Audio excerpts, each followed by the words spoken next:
You've been walking through life thinking you're bound by a single thread of destiny, a single path, a single story. But what if I told you there are infinite versions of you running in parallel right now, each living out a different reality? One version of you already succeeded in the thing you've been dreaming of. Another never even tried. Another lost everything. And they're all happening simultaneously, layered on top of each other like pages in an invisible book. And here's the part that will shake you. You can step between them, not metaphorically, not in some distant afterlife, but here, now, in this breath. Most people will never even notice the doors. They walk past them every day. Same thoughts, same patterns, same frequencies locking them into one version of reality while infinite others go untouched. But you felt it. That pull, that flicker, that moment where something in the air shifts, like the universe is whispering, choose. Quantum jumping isn't science fiction. It isn't a fantasy story for dreamers. It's the literal ability to shift your consciousness so completely that you align with a version of yourself already living the life you crave. And the only barrier is the version of you that refuses to believe it's possible. Think back to those moments when life felt off script, when you knew you had no logical reason to avoid that trip, or take that call, or say yes to that stranger, but you did. And afterward, everything was different. That wasn't luck. That was you, slipping through a crack between timelines, even if you didn't have a name for it yet. In this journey, I'm going to show you the mechanics of that shift, how to recognize the signals, how to amplify the state that lets you dissolve one version of reality and inhabit another, how to stop waiting for your highest timeline to come to you and instead step into it, fully, deliberately, as the observer who becomes the architect. But understand this, when you jump, the world you leave behind no longer holds you. People may feel different around you. The rules you thought were fixed might bend. You may notice the small, eerie signs that you've crossed into a place where your old limits can't follow. This isn't just about getting more money, or love, or health, though all of that can happen. It's about reclaiming the steering wheel of existence itself. It's about remembering that you are not a passenger in some pre-written story. You are the ink. You are the paper. You are the hand that turns the page. And the next page is waiting for you. Everything in your life exists inside a field of possibility. This isn't poetic exaggeration, it's the foundation of how reality works at the smallest, most fundamental level. In quantum physics, there's a phenomenon called superposition. It means a particle doesn't exist in one fixed state until it is observed. Instead, it hovers in all possible states at once, like an endless menu of outcomes waiting for a choice to be made. Now imagine your life as that particle. Right now, your future is not a single line you're marching toward.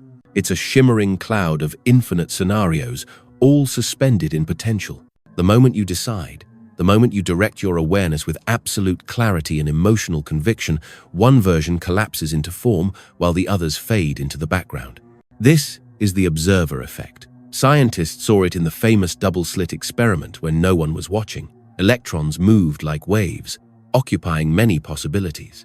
But when observed, they snapped into one location, one path. Consciousness changed the outcome. You are the observer. Your attention is the force that collapses the wave of your life into a solid event. But here's the twist most people miss. Observation doesn't mean just seeing with your eyes. It means engaging your entire being, thought, emotion, energy, with the reality you want to live in. It's not passive, it's active creation. Think of a radio. There are countless stations broadcasting at once. The music, the news, the static, they're all out there in the invisible airwaves. But your tuner decides which one you hear. Change the frequency, change the station. You didn't create that station. Out of nothing you aligned with it. You moved your attention to the wavelength where it already exists. That's quantum jumping. You're not forcing reality to bend to your will. You're shifting your conscious frequency to match the timeline where your desired version of you is already living. And when you match it fully, emotionally, mentally, energetically, you lock into that broadcast and the rest fades out. Here's a real-world parallel you've experienced. You're driving down the road, thinking of a friend you haven't seen in years. Out of nowhere, they text you, or you overhear their name on the radio, or you see someone who looks just like them at the next intersection. That's not coincidence, that's resonance. Your focus created a bridge between timelines where the probability of connecting with them was already high. Or remember a time you walked into a room and instantly felt the mood without anyone saying a word.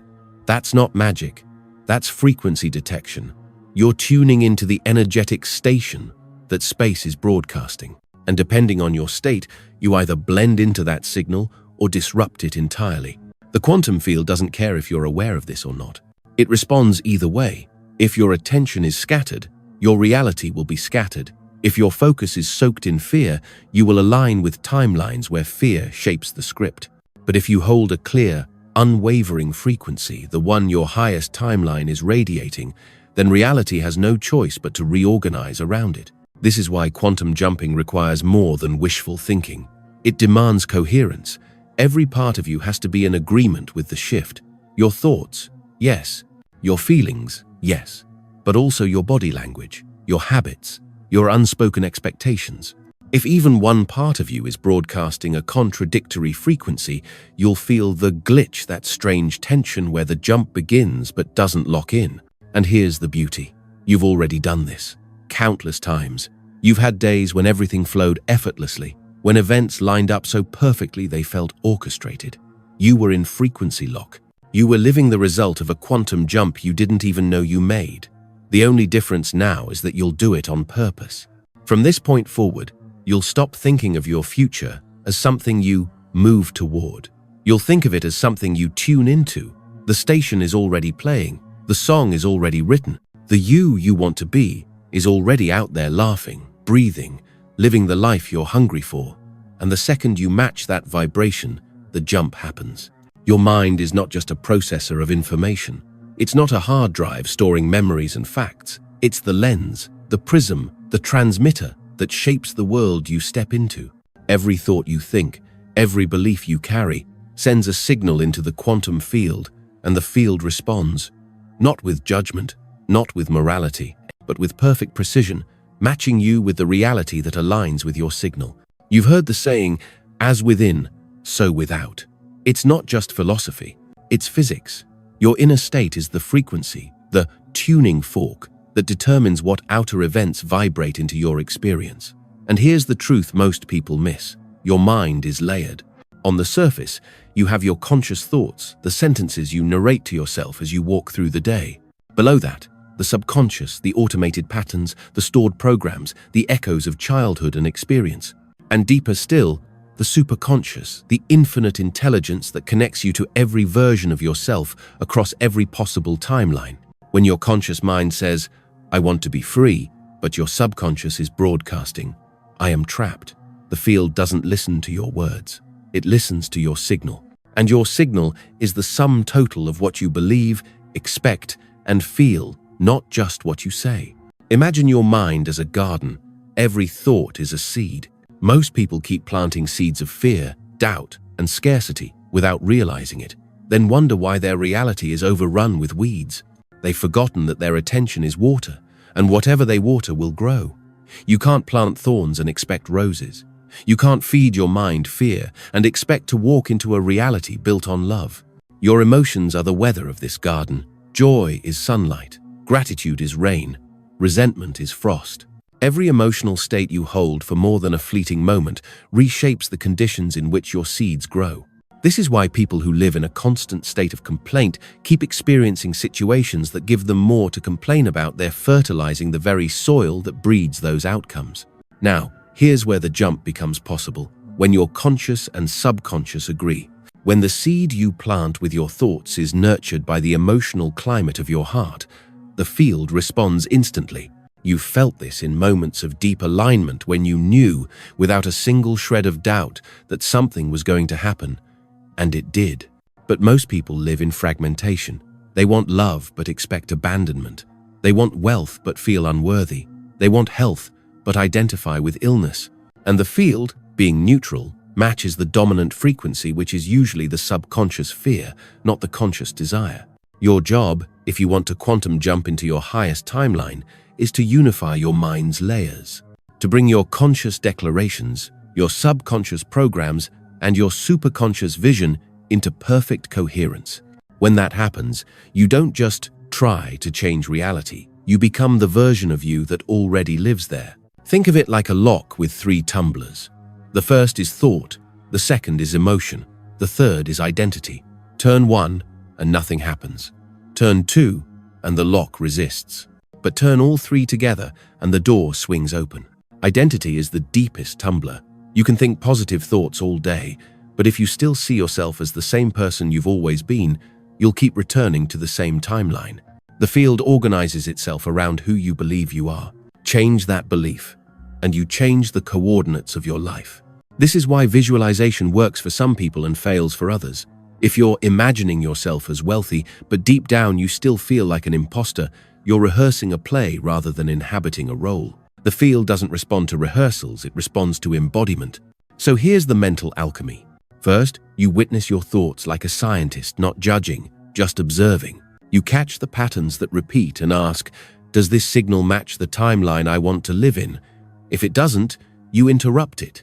Second, you choose emotional states that match your desired timeline before you have the physical proof. Gratitude now, confidence now, peace now. You become the cause, not the effect. Third, you speak to yourself from the identity of the one who has already jumped. You stop saying, I will become, and start saying, I am, not as wishful thinking, but as a declaration of truth. When these three layers align, the quantum field bends. Coincidences multiply. The people, opportunities, and solutions that belong to your highest timeline begin to arrive, not because they were sent from elsewhere, but because they were always here, hidden in the frequency you weren't tuned to until now. Your mind is not a passive passenger in the body you inhabit. It's the pilot, and the more deliberately you steer it, the more you'll realize you've been flying between timelines your entire life. Here's where most people sabotage their own jump. They treat quantum shifting like a quick trick instead of a way of being. They hear about the observer effect, about matching frequencies, and they think, I'll just imagine my dream life for a few minutes a day and wait for magic to happen. They dabble, they sample the energy without committing to it, and then they wonder why nothing changes. The first trap is the illusion of effort without alignment. You can spend hours visualizing a new reality, but if you spend the rest of the day doubting it, complaining about the present, or reinforcing the old identity in conversation, you're hitting the gas and the brakes at the same time. The field reads the mixed signal and keeps you exactly where you are. The second trap is waiting for proof before belief. This is backwards. You say, when I see it, I'll believe it. But the quantum field works on the opposite law. When you believe it, you'll see it. Timelines respond to conviction, not hesitation. The version of you in your highest reality doesn't hope it's coming. They live as if it's already here. If you're still looking over your shoulder for evidence, you're tethering yourself to the old coordinates. The third trap is timeline hopping without integration. Some people actually manage to jump. They find themselves in a sudden streak of abundance, joy, synchronicity, but they haven't restructured their identity to hold it, so their old frequency pulls them back. It's like moving into a new home, but bringing every box of clutter from the old one. Eventually, the space feels just as cramped as before. The fourth trap is energetic contamination. This is subtle, but devastating. You can spend days aligning your frequency, then spend an hour around people broadcasting fear, resentment, or defeat, and if you don't guard your state, you unconsciously sync with them. It's not about cutting everyone off, but about becoming the dominant signal instead of absorbing theirs. If you're not vigilant, you'll keep jumping into their timeline instead of yours. The fifth trap is over-identification with the past. You keep telling your old story. You keep reciting the hardships, the betrayals, the missed chances. Every time you do, you send the field a clear message. This is who I am. This is the script I'm running. And the field obliges. The more you repeat it, the more you're rehearsing for a play you no longer want to perform. I've seen people unknowingly anchor themselves to timelines they despise because they think they're just being realistic. They'll say, well, I have to face the facts. But facts are not fixed. They're simply the materialized results of your last chosen frequency. Change the signal, and the facts rewrite themselves. Reality is not a prison, it's a mirror. And mirrors don't argue. They reflect what stands before them. Another trap is desperation disguised as focus. If you're obsessing over a specific outcome because you feel incomplete without it, you're broadcasting lack. You're telling the field, I don't have it yet, which keeps you locked in the version of reality where that's true. The highest timelines come when you're already whole, already radiating the signal of fulfillment, not grasping at it from emptiness. And finally, there's the trap of unconscious autopilot. This is where you wake up, think the same thoughts, feel the same emotions, take the same actions day after day, and expect a jump to happen. But your frequency is fossilized in routine. The field has nothing new to respond to. Quantum jumping is a conscious act. You cannot drift into your highest reality by accident. You must enter it.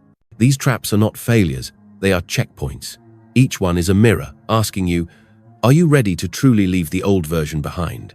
Because that's the heart of it. You can't take your old self into your highest timeline. That person belongs to a different reality. You must let them dissolve so the version of you who belongs in the new world can take the wheel. This is why the jump is both thrilling and terrifying. It's the death of the familiar. It's the release of everything you've used to define yourself, so you can step into something that feels foreign at first. But foreign doesn't mean unsafe. It means you've never been here before. It means you're exploring the edges of your own infinite potential. So as you listen to the rest of this message, ask yourself, which trap has been holding me? Which old frequency am I still feeding? And more importantly, am I willing to stop? Because the moment you stop fueling the trap, you start building the bridge to the timeline you've been waiting for. Imagine you are standing in a vast hall of mirrors. At first, you think there's only one reflection staring back the you that you've known your whole life. But as your eyes adjust, you begin to notice something strange. Each mirror is slightly different. In one, you are smiling, your shoulders lighter. In another, your eyes carry a shadow. In one, you stand dressed in colors you've never worn. In another, you are surrounded by people you've never met. You realize you're not looking at different angles of the same moment. You're looking at different yous, each living in a different thread of reality. The mirrors stretch endlessly, vanishing into the horizon. You feel it, the weight of possibility pressing against the air. At your feet lies a key. It's not ornate or glowing. It's simple, warm in your palm, almost humming. You sense it's not a key for a lock in the ordinary sense. It's a key for choice. You turn it, and the hall shifts. The mirrors ripple like water. A soft wind moves through, carrying scents you've never known. Rain on unfamiliar streets, the sweetness of a lover's breath, the metallic tang of cities you've never walked through. You step toward one mirror, and as you do, the glass thins. Your hand doesn't stop, it slides through like mist. On the other side, the air feels thicker, warmer. You look around and see yourself in a life that feels right in your bones. The laughter comes easier here. The colors are sharper. The heaviness you've carried for years is gone. You know instantly, this is your highest timeline. But then, from behind, you hear the echoes, the voices from the other side, calling you back.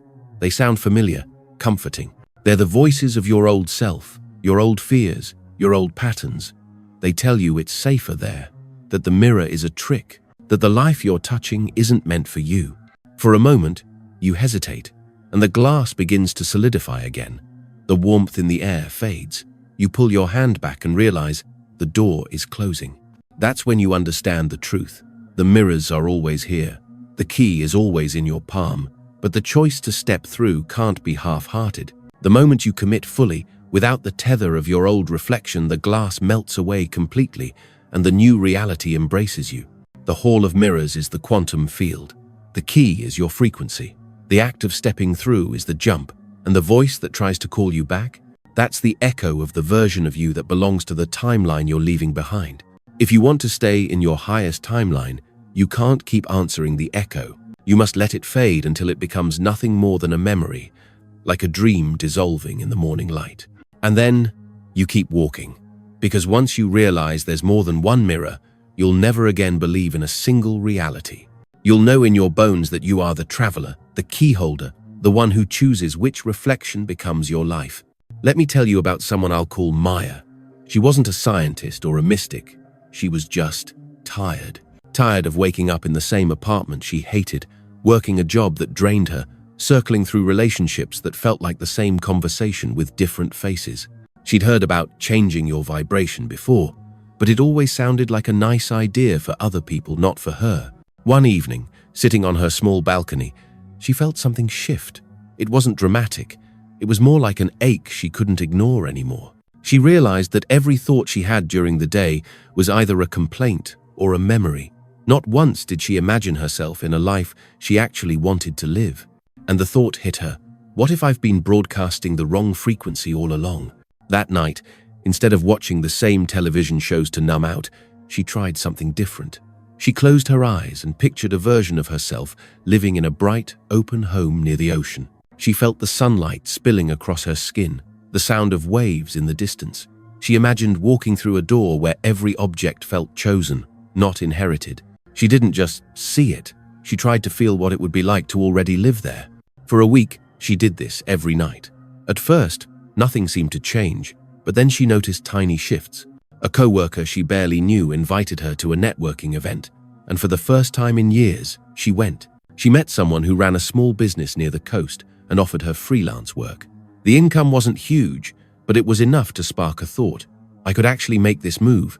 Here's the crucial part. She didn't treat these events as coincidences. She treated them as signals, evidence that she'd already begun to step into a parallel version of her life. So she doubled down. She stopped telling the story of being stuck and started introducing herself as someone preparing for a new chapter by the ocean. She began packing a few boxes, even though she had no set date to move. She bought a piece of art she imagined hanging in her future home. Within 3 months, a friend who had been traveling decided to rent out her beachside apartment for less than Maya was paying in the city. The catch? She had to be ready to move in 2 weeks. Old Maya would have hesitated, talked herself out of it, said the timing was wrong. But the Maya, who had been living in that reality in her mind for weeks, she said yes immediately. When she moved in, she noticed something strange. The exact piece of furniture she had imagined months earlier, the one she thought was just fantasy, was sitting in the living room, left behind by the previous tenant. She laughed, but deep down she wasn't surprised. She'd been tuning into this station long before her feet ever touched the sand outside her door. This wasn't luck, it wasn't magic, it was alignment. Maya had shifted her identity, her emotions, her thoughts, and her actions to match the frequency of a version of herself who lived by the ocean, and the quantum field had no choice but to mirror it back. The point isn't to copy Maya's dream, the point is to see that the jump is real. It starts in the unseen. It becomes solid the moment you embody it. And if you can do that, your impossible will start showing up at your doorstep too. There are truths about quantum jumping that, once you see them, you can't unsee. They're not just ideas, they're the operating codes of reality. Hold them, live by them, and you'll never again feel like you're at the mercy of chance. The first truth. The field reflects your dominant frequency, not your passing wish. You don't get what you want just because you think about it once. You get what you repeatedly embody. If your baseline signal is fear, that's the reality that stabilizes around you. Change your baseline, and your surroundings must reorganize to match. The second truth. Belief precedes evidence.